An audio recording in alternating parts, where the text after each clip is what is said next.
Welcome to MojoPlays, and today we're counting down our picks for 10 Sega Genesis games that are still worth playing today. For this list, we'll be looking at some top-notch Genesis games that hold up well today and are a real treat to play and experience all these years later.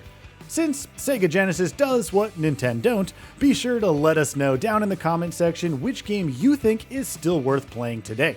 Before we begin, we publish new content all week long, so be sure to subscribe and ring the bell to be notified about our latest videos. Tiny Toon Adventures: Buster's Hidden Treasure.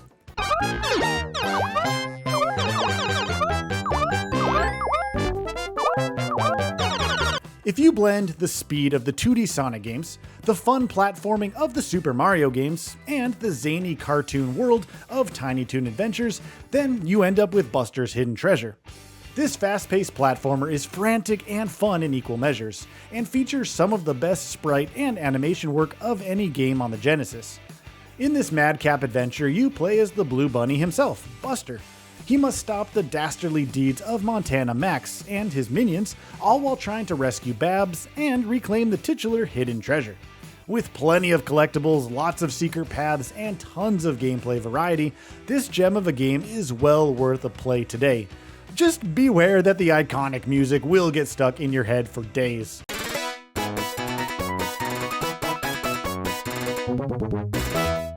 McDonald's Treasureland Adventure.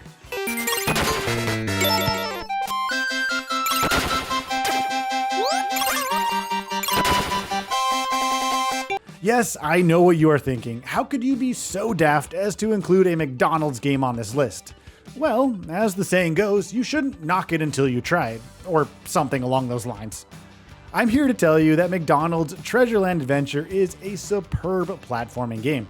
One with tight controls, a quirky grapple arm / hand hook mechanic, utterly creative levels, unique boss fights, a plethora of collectibles, and some of the very best music in all of video gaming, period. This delightful game was actually developed by Treasure, which means it's both crafted with love and care, but it's also downright bananas. Ronald McDonald must recover the pieces of a treasure map, something that takes him across a crazy range of stages while meeting some interesting characters along the way. Don't let the McDonald's license fool you here. Treasureland Adventure is a real treat on the Genesis.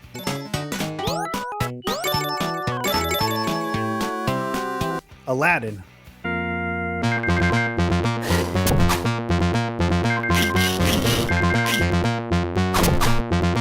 They sure don't make them like they used to, right? Even to this day, Aladdin feels and plays just like the actual Disney cartoon. Yeah, it's that darn good. Aladdin for Sega Genesis essentially retells the movie's story, something that leads to some delightfully fun stages to platform around it. Variety is truly king in this game, as Aladdin can jump, climb, swing, throw apples, attack with his sword, and even fly on the magic carpet. Each stage ups the ante when it comes to gameplay challenge, and there are even some bonus stages that let you play as Abu. Yes, it's a short game. However, the amount of pure gameplay goodness packed into this licensed game makes it one that is just as playable today as it was back in the good old 90s.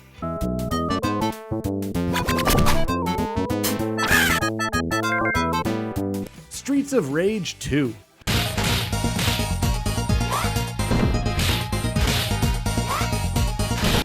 Wonky text translation aside, yes, I'm looking at you do baseball and it's like boo posters, you simply can't deny just how fun it is to actually play Streets of Rage 2, especially with a buddy along for the ride. While the beat-em-up brawler genre is certainly making a resurgence with the likes of Streets of Rage 4, Toxic Crusaders, and Teenage Mutant Ninja Turtles Shredder's Revenge, it's Streets of Rage 2 from 1992 that is an absolute blast to play even when booting up your Genesis today. It's polished, weighty, punchy, creative, and just downright fun. The 90s was brimming with games like this one, but Streets of Rage 2 showcased why it was the pinnacle of the genre, especially with its brooding cast of characters and unique set of stages and baddies.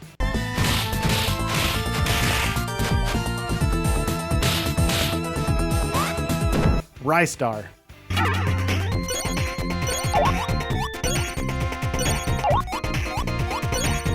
The Sega Genesis was known for its hyper-vibrant games, at least when it came to platformers, with this point being heavily proved in Rystar.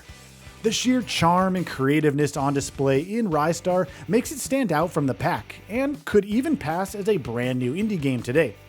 In Rystar, you, of course, play as Rystar. Big surprise there.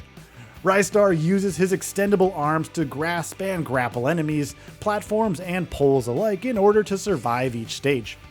While it does take a bit to wrestle with the controls and abilities Rystar has at his disposal, there's simply no denying that this game upends the platforming genre with new and unique ways to navigate each otherworldly stage.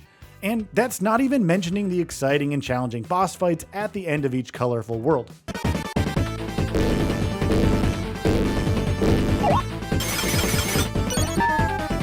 Gunstar Heroes.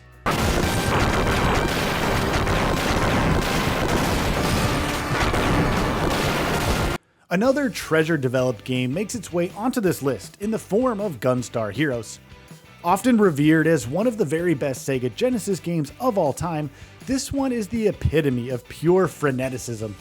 Playing like a supercharged and cartoony version of something like Contra, Gunstar Heroes more often than not feels like a shoot 'em up, with that being the type of a game it is, more so than a 2D action platformer. What makes this gem of a game so darn good is just how fluid and polished the whole experience is, even when there are dozens of baddies on screen, tons of projectiles coming your way, and the background is moving around behind you. Swapping out and combining different weapon abilities quickly shakes up your moment-to-moment attacks, something you will have to do often in order to contend with the challenge level this game throws your way constantly.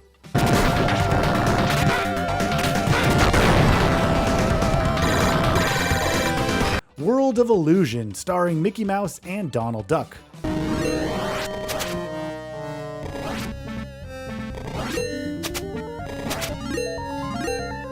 While any of the other Mickey-themed games could have been slotted into this entry, including Castle of Illusion, Mickey Mania, or The Great Circus Mystery, it's World of Illusion that truly takes the cake here.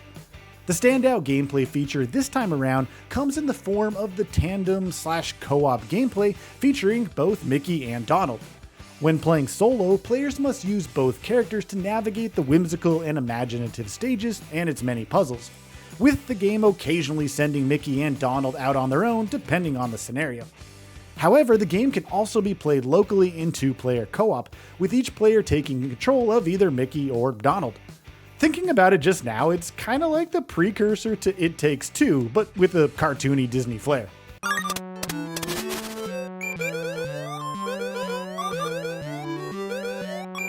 Comix Zone.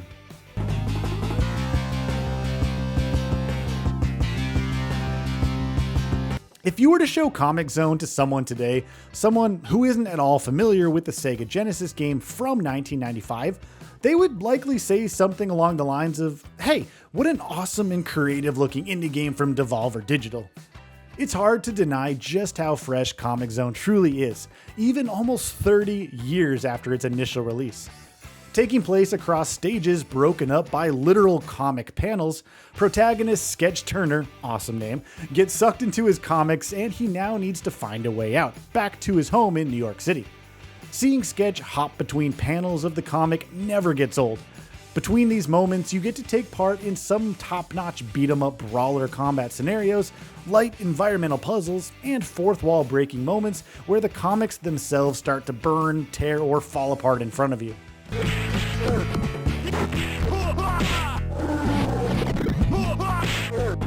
Castlevania Bloodlines.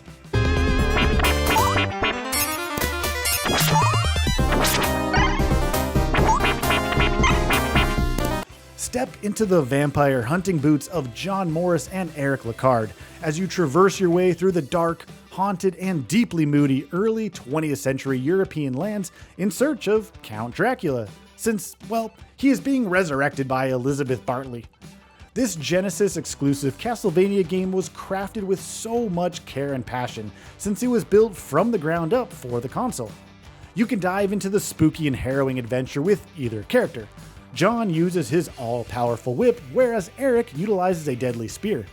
Each stage is broken up into distinct areas with a mix of sub-bosses and uber-challenging main bosses. The chunky visuals of Bloodlines really stand out from any other 2D Castlevania game, and boy oh boy, that music from composer Michiru Yamane is downright stunning. If you can manage to find and afford a copy of this gem, then you are in for a real treat.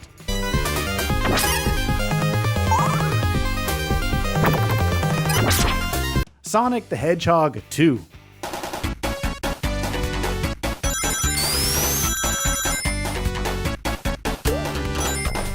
Yes, Sonic 3 is likely a contender here for the best Sonic game to play today on your Sega Genesis.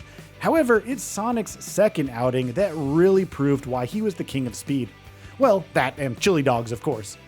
Sonic 2 took everything that made the OG Sonic so darn fun and memorable, namely the blazing speeds, intricately crafted levels, and fun power-ups, and dialed everything up multiple notches, especially with the new Spin Dash, a real game changer for the mascot platformer. Plus, Sonic 2 has some of the most beloved stages in the franchise, from the likes of Emerald Hill Zone, Chemical Plant Zone, Casino Night Zone, and my personal favorite, Mystic Cave Zone.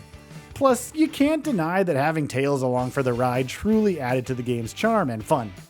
Revisiting this title today is just as thrilling as it was way back in 1992, with precise gameplay, stellar music, and incredible replayability.